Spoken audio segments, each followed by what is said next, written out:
Hey, everybody. My name's Don Gelestino, here in the USA, owner and president of Champion Elevator. And this is my 38th year in the elevator business. I love it. And I'm also very happy that I've attended the past IEES presentation that I'm going to be at Buenos Aires in the future. I can lift you up, take you to the sky. Dreams in your pocket, let them fly high. Step on the platform, feel the vibe. One chance, one shot, come alive. Elevator pitch, it's your time to shine. That's amazing. Thank you, Don. So you mentioned you attended last IES, right, in Bahamas?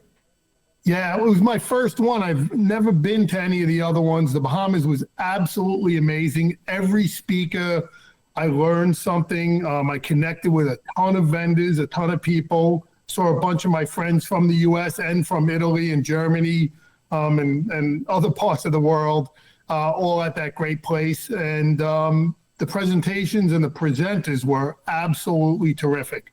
I was proud and glad to be there.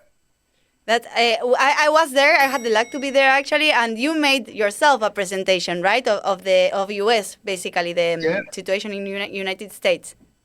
Yeah. My presentation was on the globalization and the impact of consolidation on the elevator industry. Basically, looking at the sectors of maintenance, technology, and manufacturing, as well as material. And you talked as well a lot of like not only US but as well all the other players that are around, right? Like one of these big countries that I don't know if you want to mention that is coming through and it's getting very strong worldwide, right? Yeah, absolutely. I mean, I spoke a lot about China and the natural resources that come out of China, $23 trillion worth of resources, which is 90% of China's resources being coal and rare earth metals, which affect our industry globally. Yes, that is very important. Actually, when you did all your presentation, right, there were a lot of numbers. Where are you capable of getting that information? I mean, it was very important and like well-studied information, right? So I was like, where does he get that from?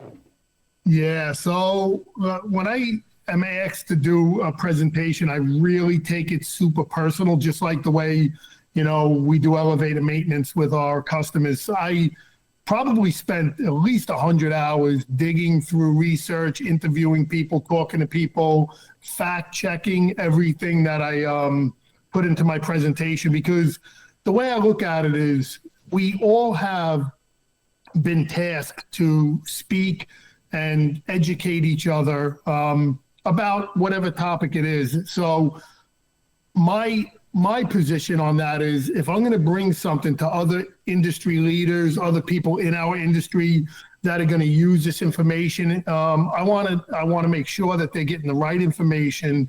So I did a ton of different research, all different ways, and fact checked all of it. I just came up with something, and it's that actually I never presented you because I'm such a fan and I follow you in LinkedIn for so long that I just assume that everybody knows you. But here, Don Gelestino is like a shark in the US, a super influencer. If I'm not wrong, he actually now is president of Champion, as he said. But if I'm not wrong, and I did my investigations, okay. I mean, you have been 38 years here in our industry, and one of your strongest capabilities is taking care of or taking into detecting actually small companies that have a big power to grow, and you give them that power and then sell them back to the market, something like that, right? That it's very common in US, but here in Argentina, it's like, I say like, wow. Yeah, it's very different. So it's kind of funny. I'll give you a little bit of a story on, I got into the elevator business when I was 18 years old, right out of high school. I got in as a helper, an apprentice, became a mechanic. then a foreman, then a supervisor, then an engineer. Then I actually went out. That took about 7 years. Then I went out and started my own company, and I grew that company to one of the largest in New York, and that was over a 17-year period. And then I sold that company to United Technologies, which is a huge player here in the U.S. And I went over to work at United Technologies for a few years, worked out my no-compete, and then I started Champion Elevator in 2015, where after my second year, I partnered up with some private equity guys, and we bought 14 companies in a 2.5-year period during COVID, through COVID, and had to figure all that out. And now we're one of the largest companies in New York, servicing just under 6,000 elevators on a monthly basis, and doing a little bit north of 120 million in revenue a year. So, I've gone from the field to the owning of my own company to partnering with private equities, buying companies, selling companies back to the market. So I have a little bit of that whole elevator gamut kind of with me with my career. That's amazing. One question that it just came up to me. What about the New York business? I mean, how big is the market? Because you talked about 6,000 elevators just on your company. That here in Argentina is wow, it's a lot. Usually here is 600, a very big one, but usually 100, 150. Here we have a lot of small companies that have around that. And when you said like your company, that I understand is one of the biggest or the biggest one in New York, has 6,000. How is the market there? So where we're located, our office is in Midtown Manhattan, right in Times Square. And what we have in the U.S., they're called boroughs. So we have Manhattan, Queens, Brooklyn, Bronx, and Staten Island. So there's 5 boroughs, which makes up the city. That market has about 83,000 elevators just in the 5 boroughs. Then you have Long Island, Westchester, and then Hudson Valley, which is another, 100,000 elevators. So we're looking at, and Albany. So you probably have, a good 100,000 elevators total in that whole area that I just spoke of. So the market is very big. And what we have Otis, Schindler, Kone, and Fujitec. Those are the big OEMs here. They take up about 35% of that market, and the rest of the market are independent companies. And most of them, like you said, 600 elevators is a good sized company. 1,200 elevators is a pretty big company. And then we have some bigger guys like me, Nuvo, TEI, Century, Centennial. Like those are kind of a little bit bigger companies of the independents.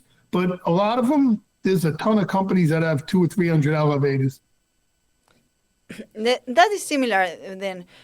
Similar in the way of working. I mean, I would have thought that the OEMs had like a biggest portion of the pie. No, in Manhattan, the OEMs probably have the most in revenue, because while there's 83,000 elevators in the 5 boroughs, you have to remember the ones, some are 2-stop elevators and some of them are 70-stop elevators. The OEMs, revenue-wise, probably have the more of the dollars in market share, not more of the units, because they have more of the bigger elevators. Like not a lot of private independent companies are servicing 50 stories and above.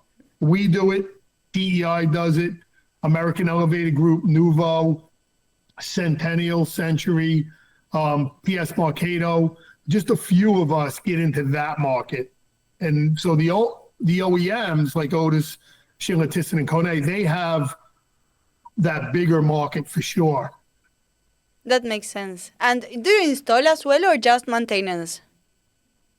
Yeah, so we don't promote our installation business. You'll never find it really on our website or in our brochures. We do it for specific clients. For our company, we're not as competitive on new installations as the OEMs. So we kind of do it just on a case-by-case basis. And Yeah. and so when you started, now going back to your origins, when you started Yeah. that you were 17, you said, right? Yeah, 17. 18 years old. Yeah. 18 years old. How did you start in an elevator? Did you have like someone in your family working in an elevator, or it just crossed like past your way? Yeah, no, it's so it's really a crazy story. So kind of funny, but my family, when I was in my last year of high school, moved to Maine, which is another state, which is like in the woods. So I went from being a little bit in the city to being in the woods. But I had to do it. I was 18 years old. I had to graduate high school, get my diploma. Once I got my diploma, I came back to New York. I wanted to be a musician. So I had really long hair, and I had a guitar and a little bag of clothes. And I came to New York, and I kind of went around thinking, knocking on doors of clubs and bars, looking to play my instrument. And what ended up happening was a couple of guys let me stay on their couch as an apartment. And I stayed there for 3 months, never paid any rent. And then one day, one of the guys woke me up, just shook me and said, you got to come to work with us. We need a helper. And I said, what do you guys do? I thought you worked at the bar. No, our father owns an elevator company.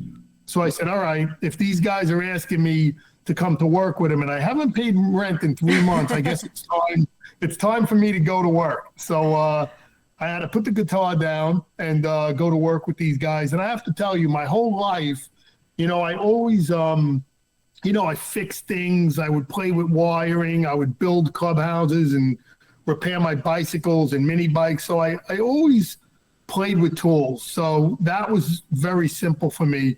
And then when I went into the first elevator machine room, I'll never forget, it was 110 Lenox Road. We were doing a cable job. And I was amazed that I was, number one, allowed to be doing that. Number two, that I was afforded the opportunity. And number three, the guy paid me $4 an hour. So I was, at that point, I was thrilled. I said, whoa, wait a minute. I made like $20 today and, got to work on an elevator. So I was excited. And I told him, if you ever need me to come back, you probably know where I'll be, right on your couch. So I ended up going back, and I never left the business ever since. And then a funny story, 7 years after working for that company, I actually bought their father's company, and that was in 1993. And today, their father still works for me. And they just recently put an MRL elevator inside.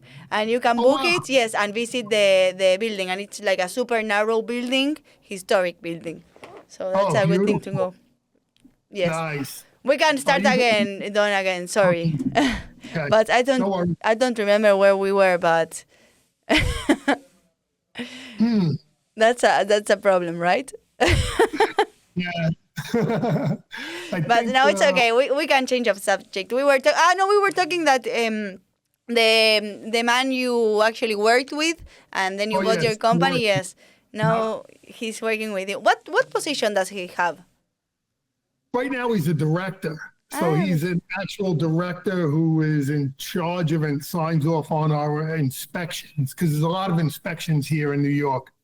Yes, I've heard that inspection-wise, it's very strict. U.S. in general, but New York in U.S. one of the most strict how do you say locations? How do you call it when it's a state?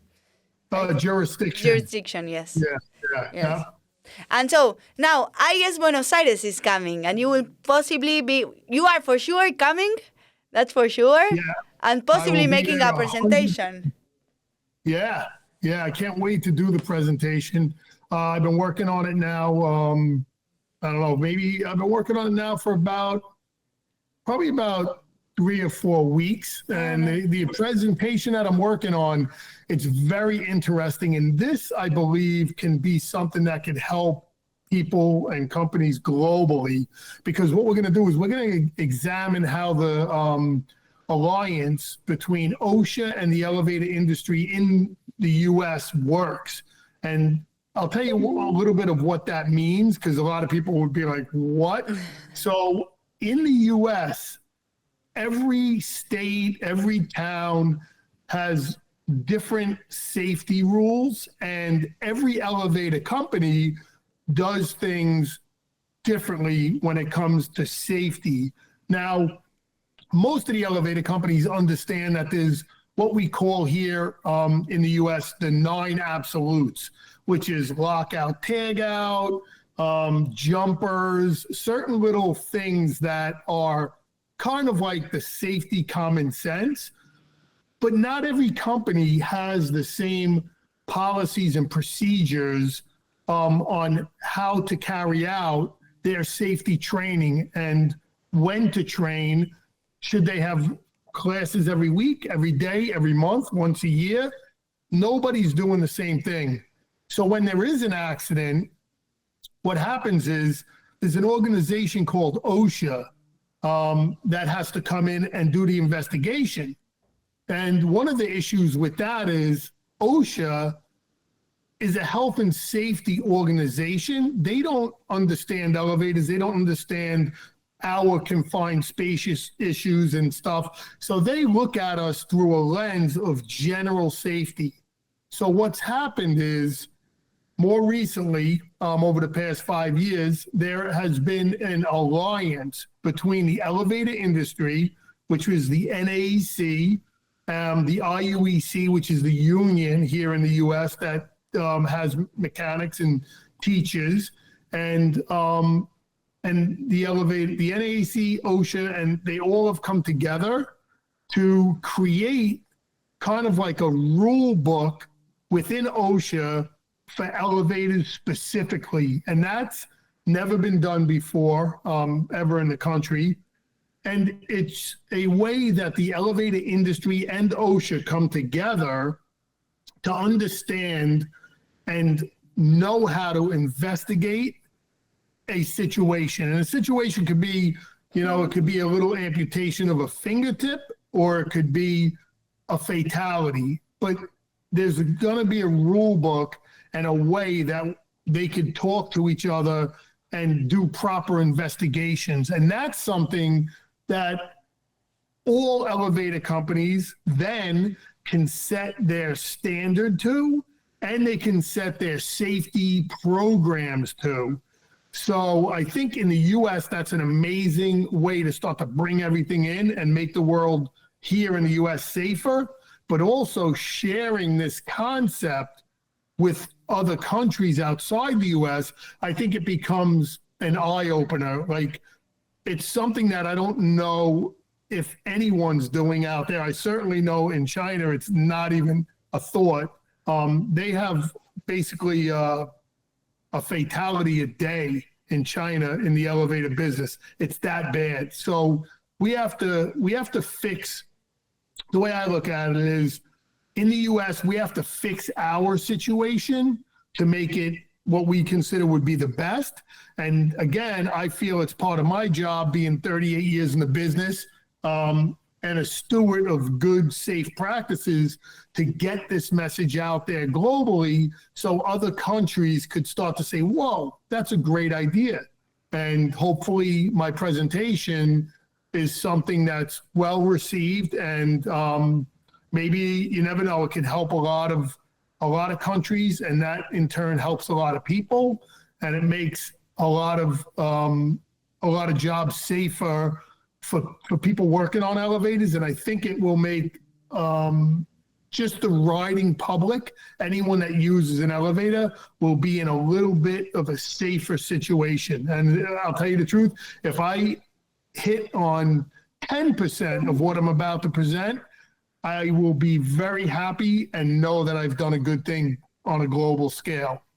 Yes, that is super important, because for example, elevators worldwide are different, right? Because each country have a different need, different cultures. For example, in China, a regular residence elevator maybe it's for 8-10 people. Here in Argentina, 6.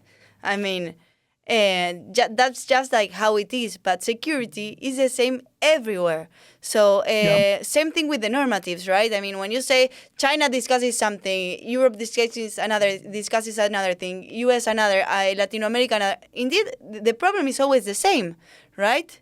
Security indoors, security in the safety gear, security in the buffer, security in knowing how to use the elevator, how to repair it, how to maintain it.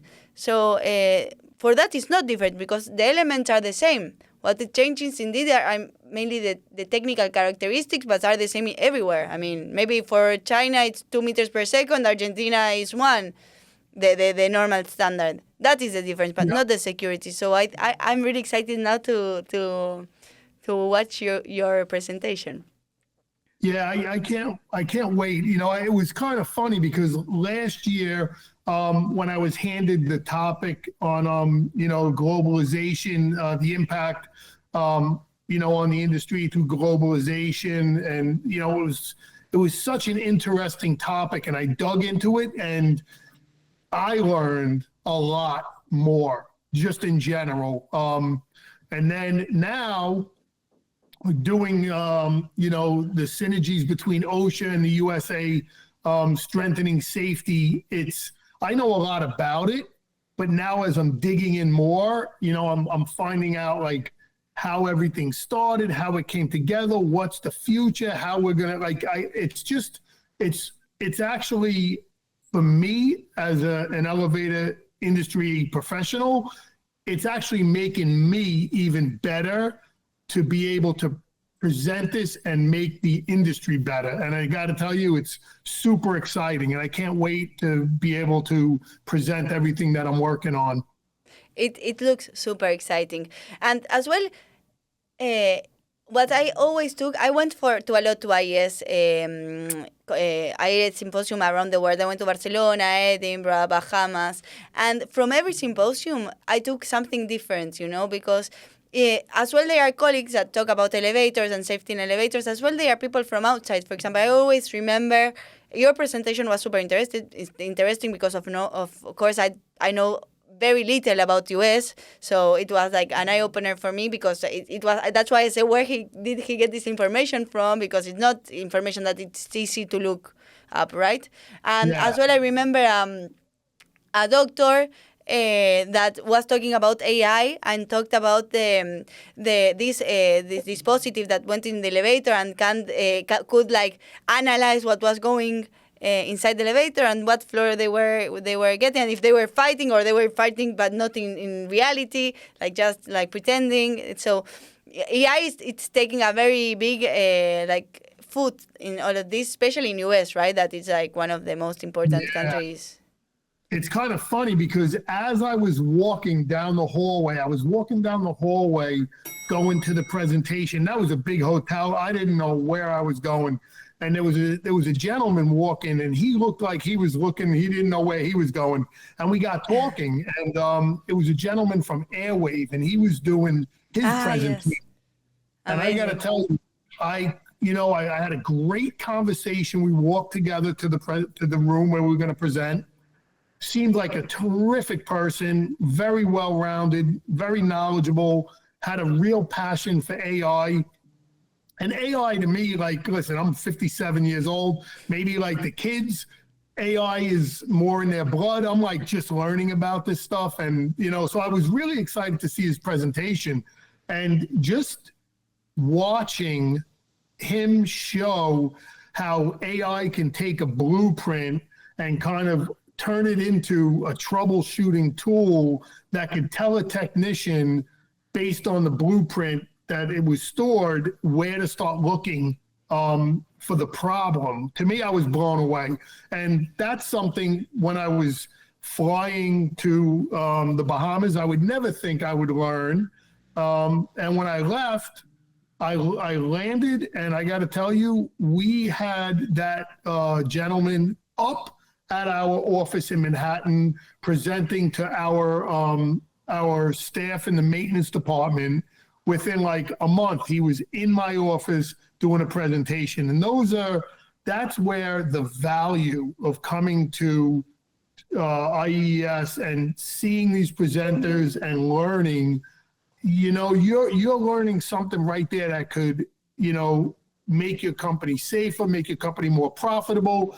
You're learning forward-thinking protocols and ideas. It's invaluable. There's nothing like it, and I'm really excited. One last question, and we finish until next time. That I hope it's soon enough. No. Did you went to the water slides in Bahamas? Did you go? Did you? Sometimes I'm not a native, so I have these little mistakes. So yeah, listen, I was to the Bahamas once in my life. Before that, I thought it was I thought the whole place was unbelievable. The event was unbelievable, and it was perfect. I had a great time, and I learned a lot, and I made some new friends, and learned a lot of valuable information.